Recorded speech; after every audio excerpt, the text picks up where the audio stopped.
Hello and welcome to Unacademy. As part of Hindu analysis today, we'll be discussing 7 important articles out of the Hindu newspaper, Delhi and International Edition. But before we begin, as always, an important announcement for you. Firstly, that the 24,999 offer is back with the 9-month extension concept. And more than that, you can use a Google form which is given in the description box for any form of counseling. So if you have any doubts, if you have ever considered us for your journey, if you want to take the course, just fill that Google form and you will be called by the counselor. They will tell you what to do and it will be one-to-one counseling through that Google form. And this is the offer which is available on the Unacademy platform right now. Now with this, let's look at the 7 topics which we are going to cover. There were 2 topics which I omitted because it was a repetition. I'll talk about that. But the first one is a very interesting article, an editorial on the Nobel economics winners and their work and how does it apply to India, with Abhijit Banerjee and Lakshmi Iyer, 2 very important economic historians and economists in India who basically use the same models. Then these 2 are related to another, which is the Global Hunger Index. This is all across the news. We have done quite dismally in this, and the argument is what are the systemic issues which are keeping the hunger index down, and over and above that there's a lot of controversy in which the government is actually saying that the index is not accurate. Thereafter we'll talk about climate change and an FAO report on it. Then a commemoration of a battle which happened in 1962, the Sino-Indian War, and a very interesting one which is called the Battle of Walong. Thereafter we'll talk about SEO, something again in the news in the past 24 hours. And last but not the least, about antimicrobial resistance, something which we discussed previously also.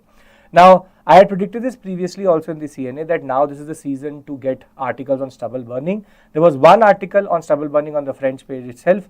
There was no real value addition to the arguments or whatever we've discussed on this platform previously, other than the Chief Secretary is now being summoned by the Supreme Court because there has been no action. And this is a standard protocol which happens throughout this season, from till February. From November onwards till February, we will get articles like this where different agencies will be reprimanding each other for not doing anything about stubble burning. So that article had nothing really to add to the conversation which we already had.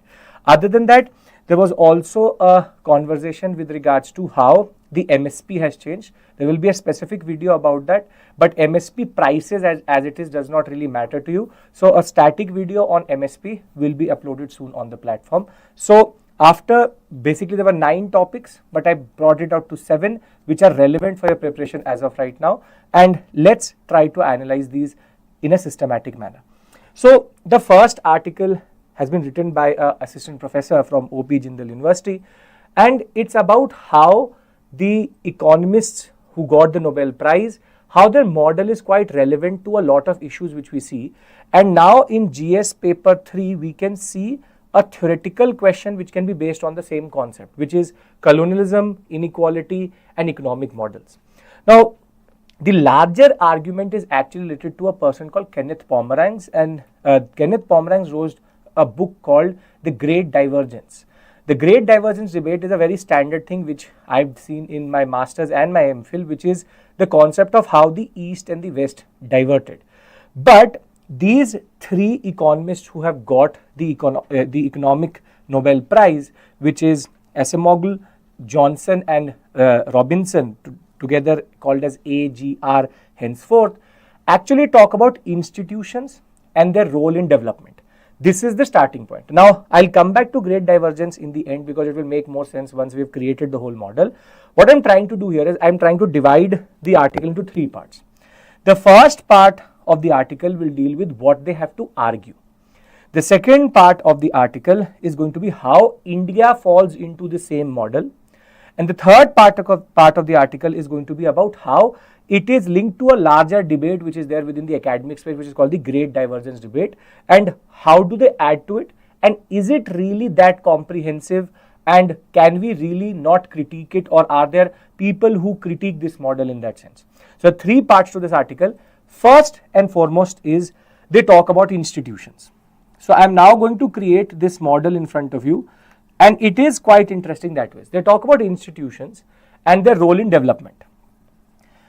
For them, an institution can be any body which either facilitates or is a mechanism to coerce you to follow a certain behavior. it is about behavior coercion, or it is about creating a check and balance on either a body or the state itself. Now, they argue that within institutions, there are two types of institutions which can exist. One is called the extractive institutions, and the other ones are called inclusive institutions. Now, the argument is that extractive institutions are institutions which generate prosperity, but the problem with these type of institutions is that though they generate wealth or prosperity, they redistribute it only to a small elite or a group of elites, and they are not egalitarian or the exact opposite of inclusive, which is their exclusive bodies. They extract and redistribute it amongst different groups of elites. It could be a group of, you can say landlords, it could be colonizers, it could be any elite group. An inclusive institution is one which supports and motivates people and rather is egalitarian, meaning that it will try to bring in equality and redistribute in what we call today as an equitable manner, or what we call as equity. So they promote equity. This promotes in a way either exploitation or what we today call as inequality. So this is the first premise of their article, of their thesis itself, which is that there are two types of institutions which can exist. One is an extractive, the other one is an inclusive. Now, within extractive and inclusive, the argument is that the process of colonialism spread extractive institutions across Africa, South Asia, and Latin America, and the percentage of these extractive institutions was much higher in the Orient or in the Asian, African and Latin American sector, and the percentage was much lower in colonies such as Australia or America or Canada. And therefore, there are two types of colonialism. This is something which we discuss in class. Something is called settler colonialism and there is something called exploitative colonialism. Settler colonialism is when you reach to a place, it either has a very rudimentary society, but this society, the economic institutions, all are very rudimentary. And therefore, you have to settle and you go from 0 to 100 where you create institutions which extract and redistribute and either allow you to exploit. India is not an example of settler colonialism. Settler colonialism is America, Australia, New Zealand. On the other hand, India is a part of what we call as exploitative colonialism concept, where they already have a whole proper institution-based mechanism, a state, and they start to now change it, mold it into something through which exploitation can be done. Now, this exploitation, therefore, is done through extractive institutions, and this is where the argument comes in, where does the West and the East diverge? And the first argument is that the number of institutions which were created in and still exist in a way in most of Africa, Latin America and South Asia are extractive institutions rather than inclusive institutions. And therefore, being not inclusive institutions, they therefore create wealth, but they don't create wealth for everybody. They are not equitable distributing mechanisms or processes which spread you can say prosperity across the society. Rather, they only generate wealth for a specific number of elites or of a specific section of the society. Now, this is where the premise has been created through the thesis. Now, what they do is that they apply or they try to apply this model as a social model or social science model to the colonial or what we today call as the third world or the global south. And therefore, we have two historians in India and economists, Abhijit Banerjee and Lakshmi Iyer, who basically use the model of AJR and apply it to India. And what Abhijit Banerjee argues, and it's a very simple, straightforward argument, through colonial land tenures or today what we call as land revenue settlements. The argument is that it created wealth, it extracted wealth, however only for the British, and therefore it impacted and is still impacting agricultural productivity and yield in India or the Indian subcontinent. It's a very interesting argument, which is that agricultural productivity yield in the Indian subcontinent till today is impacted because of land revenue settlements.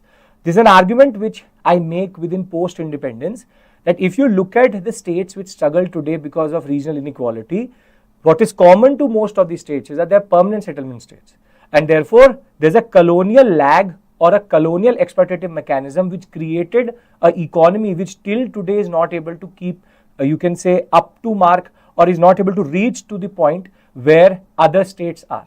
And therefore, Abhijit Banerjee uses this concept of institution. This is the institution. So this is the institution. Then there is an extractive institution, which is land revenue settlement, and therefore it creates a certain impact. Lakshmi Iyer has done an even interesting work where she argues that wherever we saw direct colonialism, we have lesser number of schools, healthcare center and roads, and where there is indirect form or indirect colonialism, you have a higher percentage than direct colonialism. This would be, for example, the permanent settlement area, you have the Rayatwari and you have the Mahalwari, but there would be an epicenter, a center from which it would be disseminating. The more you move away from the colonial centers, the better the situation was, and wherever the extractive institutions were very, very exploitative and very well entrenched, there are less number of schools, healthcare centers and roads. And this is where what Abhijit Banerjee and Lakshmi Iyer have done is, they've used this concept of extractive institutions and argued that yes, there is a tangible impact. This is how they are proving the hypothesis that yes, institutions do impact development. What was the initial premise? Institutions in a way control the direction of development. So therefore, because there are more extractive institutions in India, therefore the development of India was in a certain direction which was dictated by British politics and the colonial mentality. Now, what is even more interesting is the argument that okay, now we have created colonial extractive institutions. Now that we've become a sovereign country, we should be able to remove them. The argument should be that colonial models and colonial structures should not be there.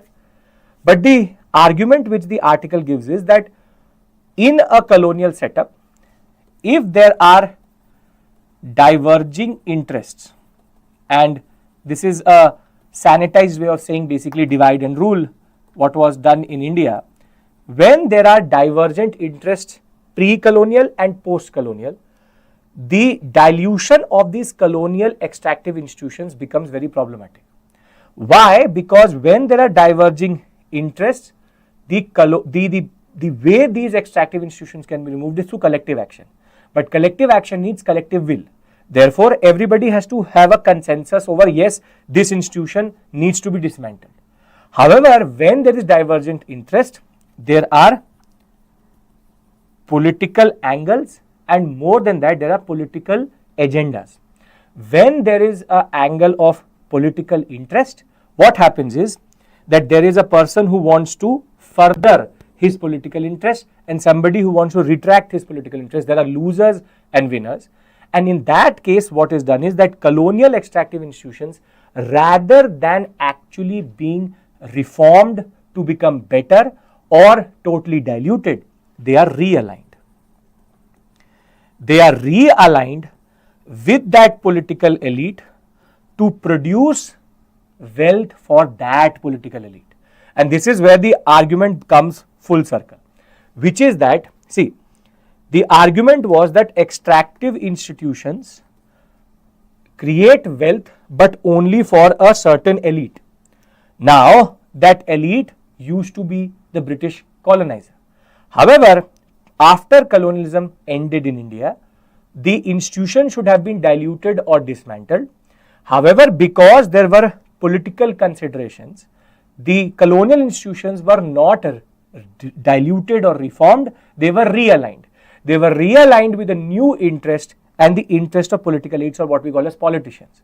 And therefore, the mechanism remains the same, only the end result is different, which is now extractions happen, but they don't happen for the colonizer, but they happen for a smaller elite group of either politicians or people with political interest. This is where the argument is that even after getting independence, even after countries become sovereign, institutions which were created during colonialism can have an impact and still can produce results which are unintended. So the argument which basically is being pushed through in this article, I'll try to now bring all these three aspects together, is that institutions play a very important role in the form of development. The nature of institutions in a country can therefore be very, very critical in pushing a certain country in a certain direction. Now, if the institutions are extractive, then we see poverty, we see inequality, we see a certain form of development. If these institutions are inclusive, we see a different form of what we call as more egalitarian, equitable distribution. The argument which is given by AGR, the Nobel Prize winning economists, is that in the West, the percentage of extractive institutions were lower and inclusive institutions were higher.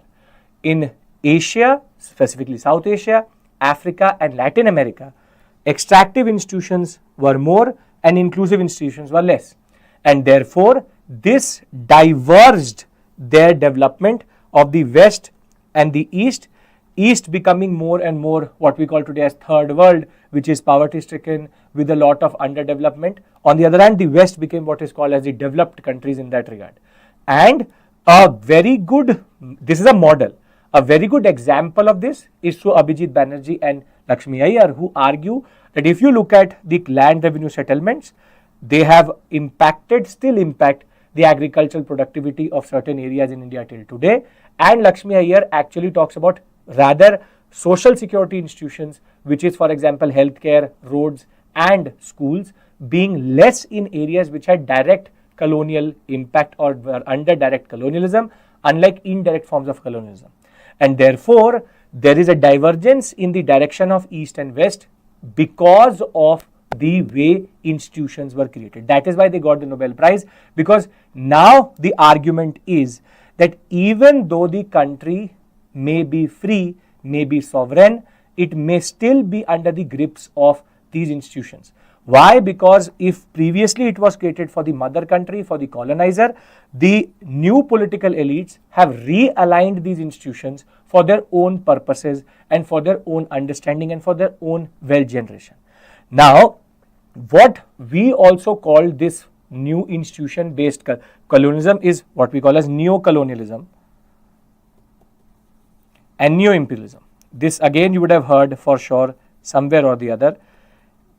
Basically, this is where the argument becomes even more comprehensive, that new colonialism or new imperialism, which is neo-colonialism and neo-imperialism, which is the colonization through institutions, the WTO, the UN, not that much the UN, but the WTO, the Bretton Woods twins, which is World Bank and the IMF, or how the MNCs from ABC Corp to Apple to Microsoft, how these institutions control the different markets, how they control the economy, how they control the litigation in that area, is actually how institutions impact the development. So basically, there was a correlation which was brought in between institutions and development, and they very comprehensively proved that yes, institutions can impact development. So now we have a theory and we have two examples of that.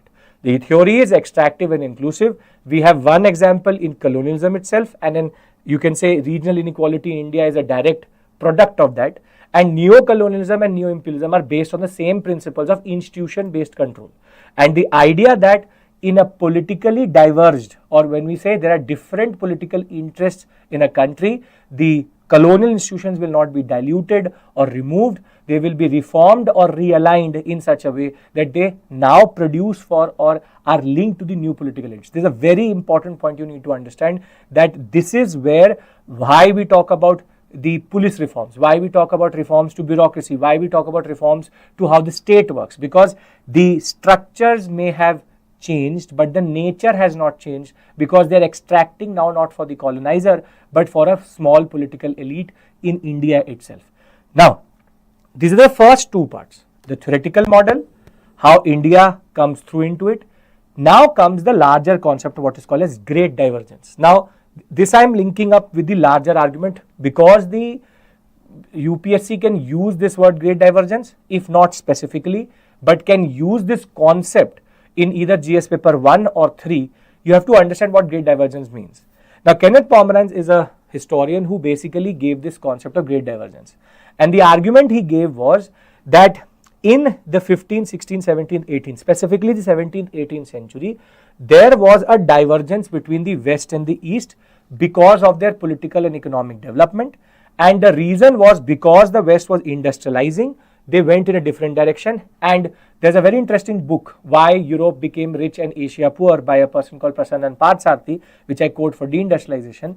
He also talks about the fact that there's a divergence which comes through in 17th, 18th century, the same time of colonialism spreading to the Indian subcontinent, which in turn argues that institutions established during colonialism have a persistent effect even after a country becomes sovereign. And the AJR, the Nobel economists have added to this argument that what makes the divergence of the East and West so interesting and so pronounced is because of institutions. So, if you go to and you read the book Great Divergence, you will actually see there are 3 to 4 arguments which Kenneth Pomeranz gives.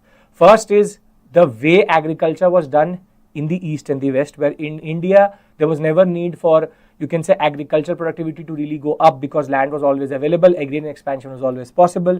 Therefore, rudimentary forms of agriculture happened in India, in China, unlike what happened in Europe, specifically in England. That was one of the reasons why the divergence comes through. The second was industrialization. The Industrial Revolution happened in England and thereafter in Europe much before, where we have now industrializing. They had become an Industrial Revolution based society. That would be the second important way in which they diverge. Third, which is a very Eurocentric way of saying it, which is political institutions, that they had constitutional monarchy, they had democracy, they had the Enlightenment ideas to guide them in a certain direction, and we had what is called as Oriental despotism, the concept that we had despotic kings, paternalistic, for example, the Mughals, for example, the regional states in that regard. But nobody talked about institutions in great divergence. This is where these economists have now created a new contour to this argument, which is institutions equally play a very important role, both pre and post. Now, there's a lot of, you can say, academic and theoretical knowledge which this article holds and which this whole concept holds. Now, what I'll do is I'll extract what you can use in the examination. You can first talk about role of institutions in development, meaning institutions not that they're created after independence. Whatever we see through the prism of extractive and inclusive can dictate where a country goes in a process of 100 to 200 years. So, first is institution relation with development, and this is where you can talk about the concept of extractive and inclusive. Why am I giving you this information? Because be it an essay, be it an economics question, or be it something related to modern India now, you can use, or post-independence, where they talk about regional inequality, you can use this concept. Thereafter, you can also talk about how the extractive percentage of institutions, there was a major difference. This is one of the questions which I get in class also, is that, sir, how is that America was also a colony, Canada was also a colony, Australia was also a colony, and we were also a colony, but our development, our trajectory is totally different to America or to Canada, to Australia. And this is where this argument comes to, that they had more inclusive institutions, we had more extractive institutions, which in turn led to a divergence in our understanding. Second, you can talk about the East and West concept, that how the East is developing and the West is developed. That is because of industrialization, because of institutions, because of the political, you can say, landscape, and over the way agriculture was done in different zones. And the third would be how in India we have actually examples of the first concept, which is institutions impacting development, which is the argument that we had institutions which were extractive, therefore our agriculture, our schooling, even the roads and the basic infrastructure landscape of those areas can be seen to be stark different to places where colonialism may have not penetrated enough. And therefore, together, they all talk about a divergence of the East and West. And now we have one more factor which led to it, which is this is where institutions becomes very important. So I hope that this had basically I've tried to simplify the argument which these economists have argued. There are other aspects also which are there, but this is more relevant for UPSC. Now, how can UPSC ask you a question? They can directly quote something like this, which is institutions established during colonialism can have persistent effect many years after countries transition to sovereign rule. Comment. This is both a post-independence question, both a modern India question, and can also be an essay type question, can also be a GS paper 3 question related to economics. Now, in order to answer this question, you have to know this model, which is that institutions can be extractive and inclusive, and therefore colonialism produces these extractive institutions, but they can have a persistent effect. Why do they persist? This is the most important aspect of this article. The persistence is because with divergent political understanding, they will tend to realign these institutions rather than dilute them. Remember this point. It explains most of the issues which we face today and where we need to reform our own institutions. The fact that the ARC says that we have to reform our policing, we have to reform our bureaucracy, we have to reform our institutions which help or are there for the community. Why community policing is not possible is because of the fact that the institution was realigned rather than reformed. And this is where this article is quite interesting, a fairly heavy one, but I hope that you understand the basic 3 to 4 points which I wanted to push. So this is the first article for you, a very interesting question. Now we will have more to write if we get a question on regional inequality in UPSC. With this, let's move to the second topic where we have 2 articles in the Hindu newspaper. First, Global Hunger Index and Abject failure. This one is a little bit more rhetorical, where it says that India is a 4 trillion economy. How can we, it's an outrage based article, that how can we have such forms of indicator for global hunger index? How can shunting, wasting still exist? This one is a more problem based and way forward based article, and we will use both of them to produce our argument which will use in the examination. Now, first things first, what is the findings of the Global Hunger Index 2024? It argues that India has serious levels of hunger. We are 105th among 127 countries, with our score being at 27.3. These are the points through which it is calculated, and a score below 9.9 is considered to be low level of hunger. 10 to 9.9 is moderate. We fall under that 19.9 to 35, which is serious, then alarming, and then extremely alarming. This is not something which you learn, but firstly, who produces this Global Hunger Index? And that is where 2 NGOs or non-for-profit organizations come through, which is Concern Worldwide, and the second institution is Well Hunger, it's a German institution, Well Hunger Life. These 2 institutions together produce the Global Hunger Index. Now, if you look at India's historical performance, if I look at 1992, 2016 and 2024, actually there has been significant improvements in the way that the percentage points which were given to us was 46.4. So we were basically in the alarming zone. Then it became 28.5 and today we are at 27.3. And therefore, there is a stark, you can say, difference between 1992 and 2016 and a steady improvement between 2016 and 2024. However, the question is that what are the parameters which are used? So now we have two aspects of this article which are important for the examination. One, what are the parameters which are used to come to this global hunger index concept? And there's a very interesting word which is used in this article and in the recommendations of the global hunger index, which is intergenerational issues, which is mother to infant, and intergenerational nutritional issues is something as a word which is used, which we'll try to understand. So the first part is going to be about the parameters which are used, and the second part is what is this intergenerational parameters which they're talking about and how do we come out of it, because basically this whole article is now three parts: an introduction, a body and a conclusion. So now I've introduced the topic to you. That is how we look at a UPSC based newspaper article also. When you read the newspaper, this is how you structure the article. Not everything in the article is important. It's about reading what is relevant for your preparation. Now, if we talk about the parameters, 4 parameters are used to ascertain, and they have different, you can say this has 1/6, 1/6, 1/3 and 1/3 of the points. Together, all 4 are taken to come to the GHI, which is the general score, which will then give you, which is 27.8, and thereafter it will give you the ranking amongst the 127 countries. Now the first one is called child stunting. Stunting is a word which is used, it's a technical term used for if you have a certain age, you should have a certain height also. You should have, it's basically a botany based term, which is at a certain age, a child should have under 5, he or she should have a certain height.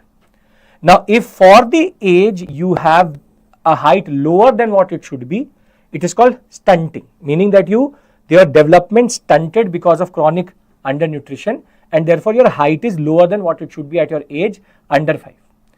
Another concept related to it is child wasting. Wasting is basically under 5, at your given height, you should be at a certain weight. If you have a certain height, but your weight is lower than for what the height should be, then you are wasting. So stunting and wasting basically are based on the concept of nutritional growth and the development of the child. So if I am of, for example, 4 years of age, I should have a certain height, for example, 2 feet. If I am not at 2 feet, if I am at 1.2, then I am stunted.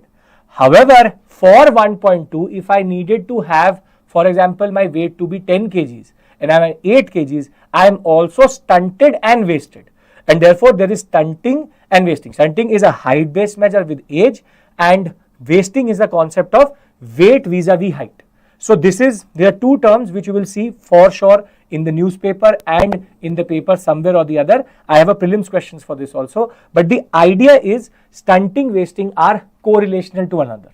Then there is undernourishment, which is the concept of you not getting the right calories, but within those calories not the right nutrition.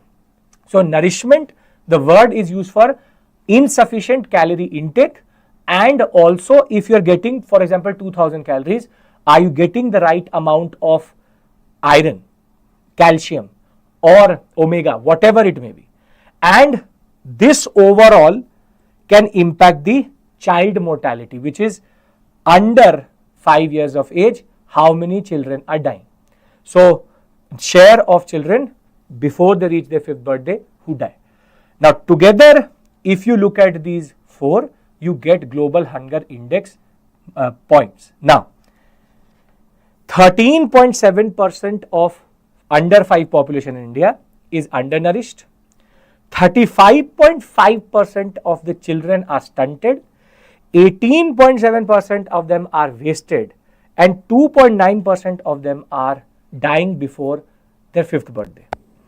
And India, as per this report, has the highest level of child wasting rate in the world. Child wasting mean that for the certain height, they don't have their weight. This is where this whole indicator has created a lot of controversy. I'll tell you why. Because they use their own parameters, they use their own data set, and the Ministry of Women and Child Development has argued that this figure is actually distorted. They are saying that you should look at the Government of India Poshan Tracker. Poshan Tracker is a website which gives you the, you can say, stunting, wasting and nutritional, you can say, indicators for India. Rather than using this, you are using your own data set. Now, the argument which these NGOs are giving is we cannot use hand-picked data from the Government of India or any government. It will not allow us to compare countries. But the argument which the Government of India is saying is that this is a distorted picture of the real level of what we call as stunting, wasting and undernourishment we see in India as of right now. This is where there is a lot of controversy, and this article has a whole section on this, the debate on methodology, where they are saying that you should, the UNICEF, even the WTO, the WHO uses the Poshan Tracker, but you are not using it, and according to that we only have 18% or 7% of stunting in that sense. And therefore, what you are arguing is a very distorted picture. Therefore, this is just to defame India. Now, this is where you and me can't do anything. This is a methodological point, and it's an NGO. The Government of India can't control what the Global Hunger Index would say. But it points out to a very interesting concept which we have previously not seen, and something very important for you to write an answer, which is the concept of intergenerational pattern of undernourishment or nutrition, which is that they have found a correlation between the poor nutrition of the mother being transferred to the child.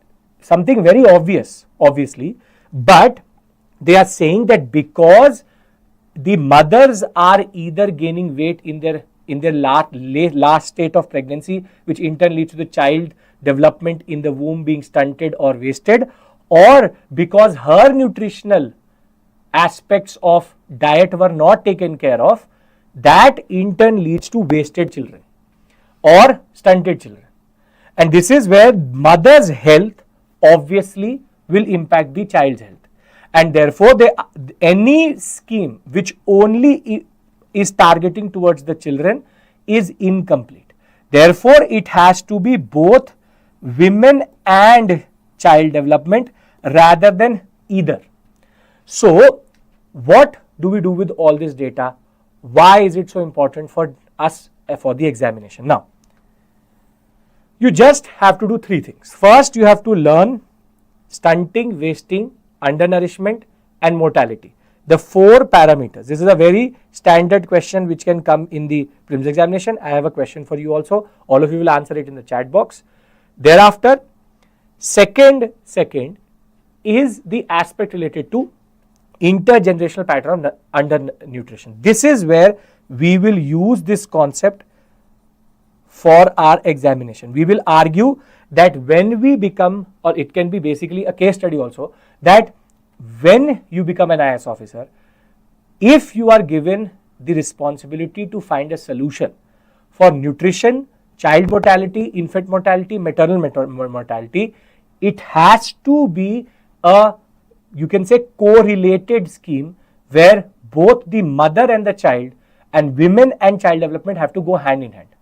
And therefore, intergenerational, this is the word which is going to fetch you marks, which is intergenerational pattern of undernutrition in India has to be broken. Now, other than that, we also have other way forwards which this article gives us, which is the multifaceted approach. It says that we first have to create safety nets. This is something again fodder for mains answer. Safety nets, which is obviously you have to create, and even the global hunger index argues that in India there's a lot of political will to remove undernourishment, and we have multiple schemes which are running, but they still say that there are systemic issues which are in turn leading to the problems. So safety nets and cash transfers, which India is doing, should be in a way proportional to the level at which hunger is. First, we have to stop denying that there is no hunger in India. First, we have to accept that there's a problem, then only we'll understand the proportion. Then they argue that agriculture, holistic foods, food fortification, ecological food production, and use of millets and what we call as nutri-cereals, cereals which give you a lot of nutrients, can be a way of stopping the undernourishment aspect of the global hunger index. Then thereafter, dedicated efforts for mother and child health, not independent of one another but together. Further, water, sanitation, hygiene can also be factors which will help in stunting and wasting numbers to go down. In the end, it has to be food, nutrition, gender and climate change all taken together, because climate change has a certain impact on our poorer sections. Therefore, it has a gendered impact on women and therefore on food and nutrition. This is again something which is quite interesting, which UPSC can pick up, which is how food, nutrition, gender and climate change are related. Climate change, I have the next article on this only, impacts poor households in a more proportionately bigger way. Therefore, within that household, the women will then not get the right nutrition. That in turn will lead to child wasting and stunting. And therefore, this again becomes a very interesting flow of problematic aspects of child and women health in India, which is climate change has a differential impact, which in turn leads to the mother being impacted the most. And once the mother is impacted, then the child is equally impacted, which in turn creates this vicious circle of what we call as child and maternal mortality. And therefore, this is where we have to be cognizant of the issues which are there. Now, I have two questions for you on this topic. First is a mains question. We are going to practice this. A multifaceted approach is the need of the hour in the case of hunger in India. Elucidate. This you can only answer if you know the global hunger index indicators, and you can use all of these points which I have talked about. But everybody is going to write the answer for this question in the comment section, which is this one. We will discuss this tomorrow. Consider the following: stunting, wasting, maternal mortality rate, gross enrollment ratio. Which of the above is our parameters of the global hunger index? This is a pure, you can say, representative pattern of a prelims question. Previously, we've got these type of questions for other indexes. Index, reports and index question comes like this only in the examination. So I hope that you will write the answer in the comment section. We will discuss who got it correct tomorrow. Now, after this, we come to a topic which is actually correlated to what we were having as a discussion, which is climate change, poor farmers and an FAO report. Now, the Food and Agriculture Organization has presented a report to the Niti Aayog, which is the unjust climate, measuring the impact of climate change on rural, poor women, youth in New Delhi just recently. Now, before I go into the nitty-gritty and what is the basic arguments, the data which is given in this report, let's try to understand what the article says. The article says that, or the report says that, climate change has created more extreme weather events. With more extreme weather events, you have, for example, droughts, floods, what is called as heat stress. Now, let's take an example of a certain district. In a certain district, if there is heat stress and there are multiple, you can say, households in that district, in that village, climate change impacts that district in an equitable fashion, meaning the impact is going to be equal, meaning that this whole district is going to go under drought and therefore there will be shortage of water. However, though climate change impacts this district in a holistic manner, the impact of climate change on the households is inequitable. This is a very interesting concept, which is that when there is heat stress and there are three types of families, for example, a poor household, a middling and a wealthy household, all three go through the same stress. However, middle and the middle class, if you want to call, the middle and the wealthy sections of that same village society will be able to recover more quickly, and the impact is also going to be very short term. they will be able to recover, and the impact, if you look at the overall impact, very short term, very, you can say, if it had to impact their income, maybe 1%, 2%. But the poor of that same district will need more resources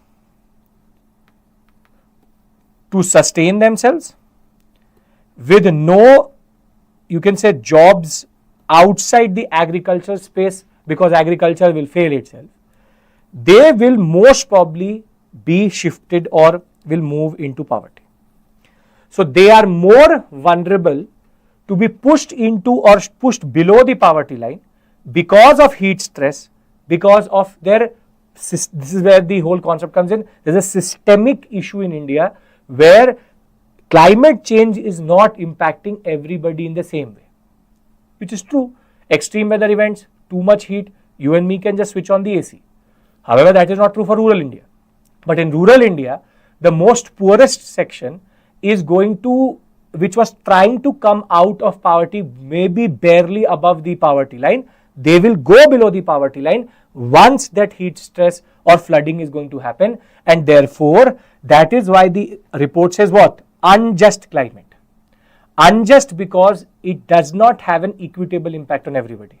The data which is now given in it is that poor households globally lose 5% of their total income in an average year of heat stress and 4.4 in a flood based calamity compared with households which are better off. So they will lose more in the long term, they will lose equally more in the short term, and a better off family will be able to come out of this heat stress very, very easily, or flooding in that regard. So the negative impact of climate change on the farming population in India is creating a new vulnerability, as the on-farm income of the poor household is going to be affected, which will in turn lead or push them into a certain place where off-farm opportunities will automatically go away, and now they will have to use more of their resources as compared to someone else to sustain themselves. And therefore, because of structural inequalities in India, climate stresses are now impacting the poor and making them more vulnerable. So therefore, there are three things which are together talked about, which is climate change. So in the last article, we talked about climate change, gender, women and children. In this article, we are talking about climate change, stress, households, and therefore the poor impacted the most. And this is where this can get up linked like this, because it is in the same families that the women will be impacted more, and therefore the children will be stunted and in a way wasted. And therefore climate change has both a gendered impact and an economic impact. The economic being that it leads them to a life in poverty, which is the vulnerability, and second aspect is children, women and gender is a gendered impact. But they are not independent of one another. Basically, when there is stress, household goes under using more of its average resources, the poorer will become more vulnerable. The same women of the poor section are going to now be impacted in nutrition, and therefore it will create a women and child crisis in India, wherein they are stunted, wasted and undernourished. Therefore, it creates a vicious cycle of climate change based impact. Climate change has more impact than just, as of right now, physical, than actually on the way it is impacting the households. The gendered and the economic needs to be taken into consideration. Now, what is the way forward, which the same report says? It gives you big fundas, which is livelihood support in the case of extreme weather events, which the government of India does give it, which is workforce diversification, which is they have to change their, you can say, work profile. They need to diversify their work so that they get off-farm opportunities more. And they also have to now address what is called gendered barriers in non-farm employment. This is where they basically argue that women, there is what is called the feminization of agriculture, that once the men go out for seasonal migration towards the industries, women go into agriculture. So there is a lot of opportunity for women within agriculture. So farm-based opportunities for women is high. Non-farm employment, gendered barriers are there with regards to how the gross enrollment ratio, the sex ratio, and the girl child not getting access to education now creates a different vicious cycle. So if you look at it, it becomes a whole multi-pronged issue in that regard. So we start with climate change. Climate change first impact would be on the stress which it generates in the form of extreme weather events. This stress can have two impacts. First would be the economic impact, which will be that the poorer sections of the society are going to go under stress. They will use their average income more. This will get linked up with the second stress, which is gendered, which is the idea that women in this society are going to then either be not getting the right nutrition, which they will transfer it from intergenerational patterns of undernourishment to their children, and therefore these women now need alternative, you can say, employment. They have employment in farm sector, but they do not have in non-farm, and that is because of the fact related to there is an issue of systemic bias, and we have to remove that systemic bias and structural inequality based processes which do not allow for the girl child to get education. So therefore everything gets linked together in order to create one indicator in turn leading to a cascading effect. This is called a cascading effect. It is sending ripples across the different sectors of the Indian subcontinent, and this is where we have to be cognizant. We have to have what we call as interventions.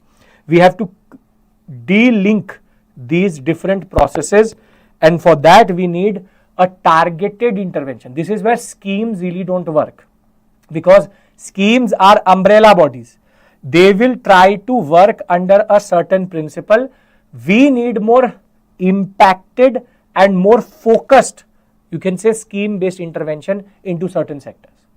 Now UPSC can ask you a very simple, that is why I'm quoting the newspaper as a question, because this is how questions are made. On farm income sources of rural poor in India are effectively negatively by climate change, affected negatively by climate change. Do you agree? You can just tell them how does it impact, and you can also talk about climate change impacting the poor more than the middle or the wealthy section of the same society. So we've discussed 4 articles till this point, from the models of great divergence to the concept of exclusive institutions to the argument of global hunger index linked up with climate change. We now move and change the taste a little bit, which is a very interesting, which is called the Battle of Walong. Now, unfortunately, this is the fate of a lot of interesting incidents. The sacrifices which our armed forces make is that we get these type of articles in the newspaper, but we have no idea about Battle of Walong with China, which happened 62 years ago, and therefore the idea is that the 1962 war with India and China, the India-China war of 1962, 61-62 is actually in itself a very big anomaly, where the Chinese entered, the forward policy was too late, we had no idea where they had entered, and the unilateral ceasefire which was taken, in which they took Aksai Chin and left the Arunachal Pradesh sector. But nobody actually knows the importance of the Battle of Walong. The importance of the Battle of Walong is it started on 21st October and it will end by, there is a retreat by 14th and 16th of November, and it is believed that this single-handed battle made the Chinese go for a unilateral ceasefire and being pushed back to where they were, at least in the northeastern sector. That is where this newly commemorated Walong War Memorial, but more than that, the story of Battle of Walong becomes very, very important for you. And more than that, just for UPSC, it is important that we know as Indians what 800 men were able to do vis-a-vis a force of 4,000 and then 15,000 more Chinese forces trying to thrust into the Assam sector. And this is where the 62nd anniversary of the iconic Battle of Walong, which most of us have no idea about, is now going to begin, and it will go on for 1 month. This is a part of a larger landscape where we're trying to actually, in a way, commemorate the Indo-China War. But the Walong War is quite interesting. October 1962, the Chinese forces will advance into Arunachal Pradesh. We know they had entered into the Ladakh sector, but the next thrust was towards Bomdila, towards the Assam sector in Arunachal. And there was the 11th Infantry Brigade or the 2nd Infantry Division, which was stationed there. 800 men, which included 6 Kumaon Regiment, 4th Sikh Regiment, 3rd Battalion of 3 Gorkha Rifles, and in addition to that 8 Gorkha Rifles and 4 Dogra. Now these 800 men were able to hold off the Chinese, which came with 4,000 soldiers for 27 days. For 27 days, 4,000 Chinese soldiers, and thereafter the reinforcement of 15,000 soldiers from the Chinese division were held off by 800 men for 27 days with depleting resources, with depleting ammunition, with depleting food. And it is believed that on 14th November 1962, when these men were asked to retreat back, China was, in a way, the Chinese advance into this sector was delayed by a month, which in turn led to them to go for a unilateral ceasefire in this sector. And there's a very interesting article which came in the Time magazine in 1963 January, that at Walong Indian troops lacked everything but not guts. This is where these men are single-handedly the reason why the Arunachal sector was vacated by the Chinese at this point of time. They created bottlenecks using the very difficult terrain, and imagine 800 men with limited guns and limited ammunition were able to hold off 4,000 soldiers plus 15,000 more coming in a second, you can say second wave in that regard. That is where the Battle of Walong is till today considered an iconic battle in the larger landscape of the Sino-Indian War. But nobody talks about it, and we as Indians need to know, should know, that these men, these brigades and these divisions were the single-handed reason why we are what we are today as per a territorial understanding. This is where this is an article which deserves your attention, and the Battle of Walong generally becomes important. You should know which war was it related to. So the Sino-Indian War, that is okay. But the idea is, why is it so legendary in that sense? Something of general relevance for you, and you should always know, as part of your post-independence, you do wars. So this is important for that. With this, we move to the last two. The first one is something which again we've discussed previously, which is antimicrobial resistance, something which Kerala was doing in a very diligent and a very strict manner, but because of the food, poultry and the dairy sector imports from the other states, they have not been able to, in a way, totally isolate themselves from the antibiotics and the antimicrobial resistance. Now, first things first, what is antimicrobial resistance? See, the more you abuse and use antibiotics, and if the food which you take, which is for example in the form of milk or dairy or in the form of eggs and meat, if the food source and you yourself take too much antibiotics, the bacteria and the microbes in your body start to develop resistance. That is why a medicine can impact you for the first time very well, but the second and the third time it won't impact you in the same way, because you can say the microbes mutate. So therefore, if you start to abuse antibiotics too much, you therefore become immune, or your microbes become immune to that antibiotic. And once that is the case, it becomes a very big issue, because then there can be life-threatening situations in which we have a very standard antibiotic or antimicrobial drug. It may not work only because we have made that microbe resistant to that drug.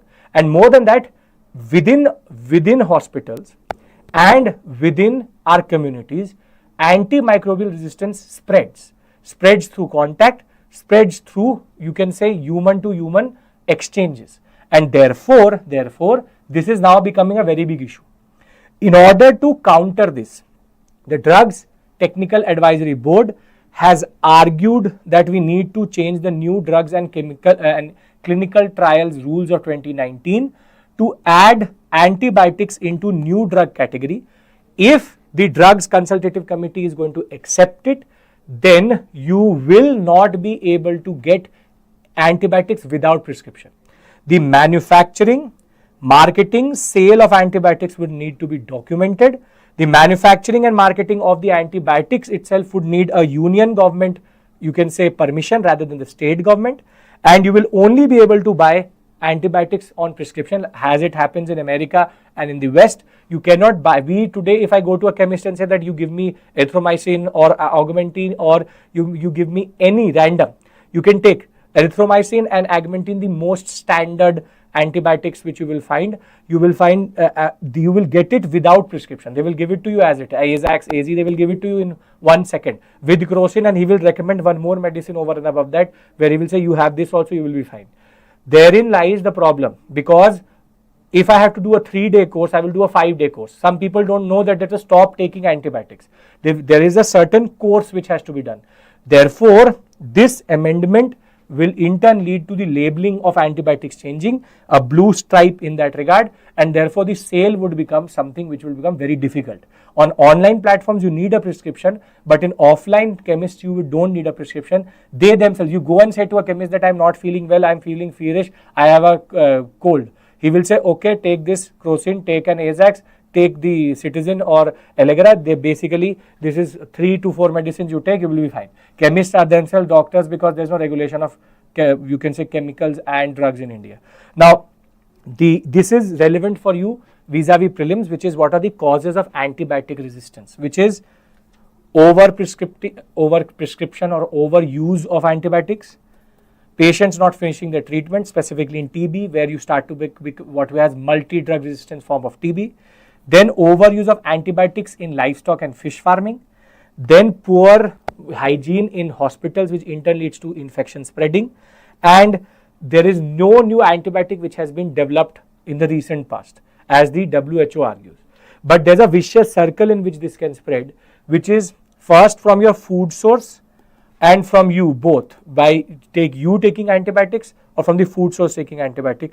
It can then spread through the digestive tract, in turn to the food, and from the hospital to other hospitals, and therefore threatening the whole community itself. So antimicrobial or antibiotic resistance is becoming a very big issue across the world.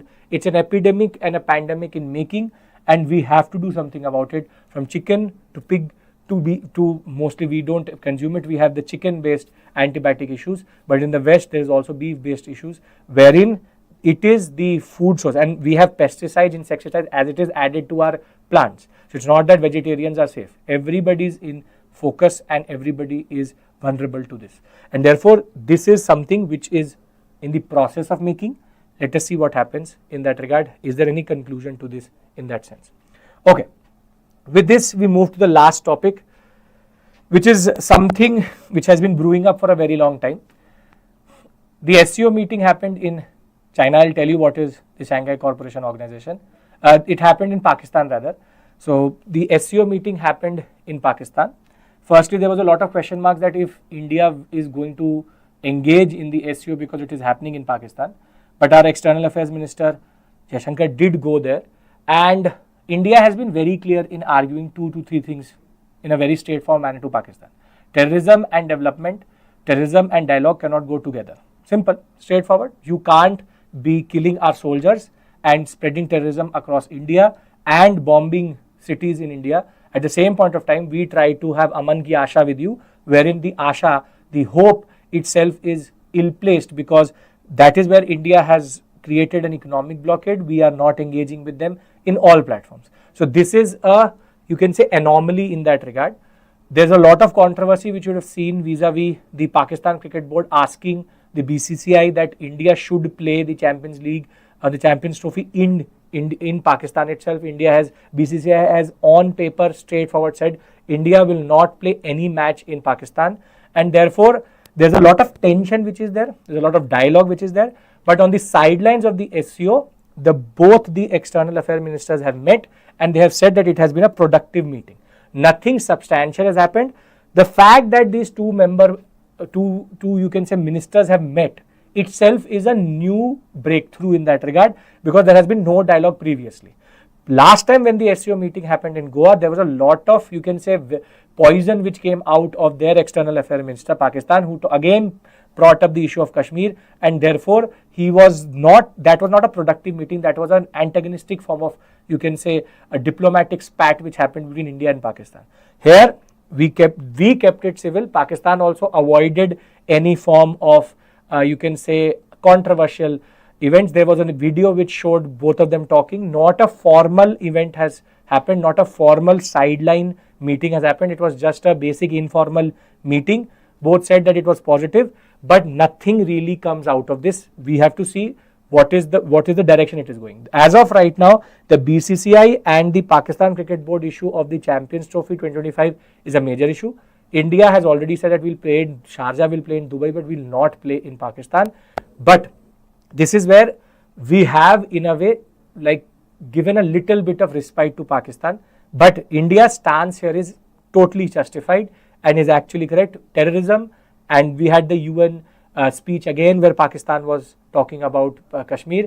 We have a very straightforward policy right now. Terrorism has to stop for dialogue, and that is something which should be there. Now, when we talk about the Shanghai Cooperation Organization, the Shanghai Cooperation Organization started in 2001 with China, Kazakhstan, Russia, Tajikistan, Uzbekistan and Kyrgyzstan being the 6 founding members. Then in 2017, both India and Pakistan joined this. So India was nominated by Russia, Pakistan was nominated by China. This is where the SCO becomes problematic because we have both the irritants in it, which is Pakistan and China. China always tries to undercut the SCO integrity through pushing Pakistan in that regard.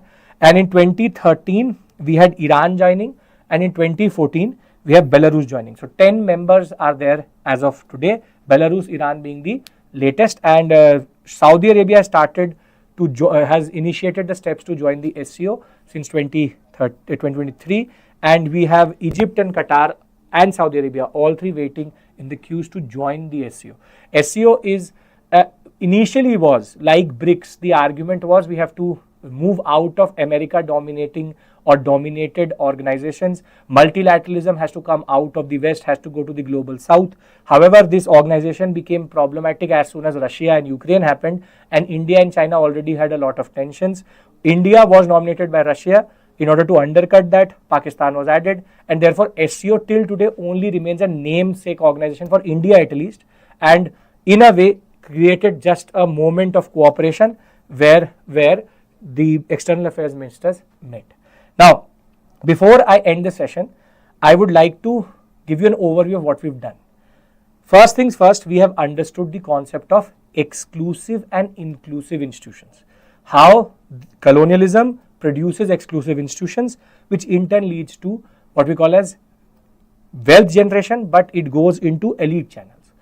The dilution of such institutions has been in a way problematic because with the nature of control not changing, with divergent political views, with divide and rule, with caste politics, with the vote bank politics, these institutions were not diluted but rather changed. They were realigned in such a way that now they produce wealth not for the colonizer but for the new political elites. And that is where India can see a very long-term impact of these institutions, and that is what is going to explain 2 different set of colonies having a totally divergent understanding, the concept of great divergence, that West and East went in a different direction in that regard. The second major concept we understood was global hunger index. Under that, wasting, stunting, undernutrition and the concept of mortality, child mortality are 4 basic indicators which are quite important. You will answer the question in the comments section.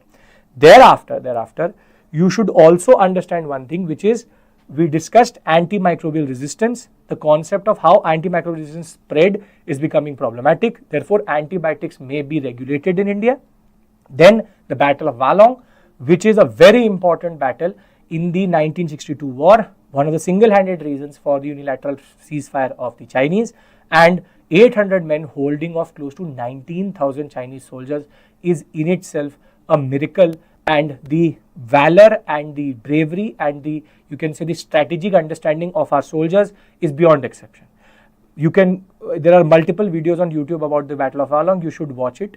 not the ones which somebody else is explaining. A very interesting, you can say, Government of India documentaries there which you can watch. And in the end, what we've understood is the SCO, India-Pakistan meeting. It's again an informal, nothing formally. India's stance that way is very, very clear. SCO, I have given you the basic history, its purpose, and why does it exist, and what was the basic purpose of it. So with this, I would like to end the session. I will see you tomorrow with another set of 4 to 5 issues. Thank you, take care, and bye-bye.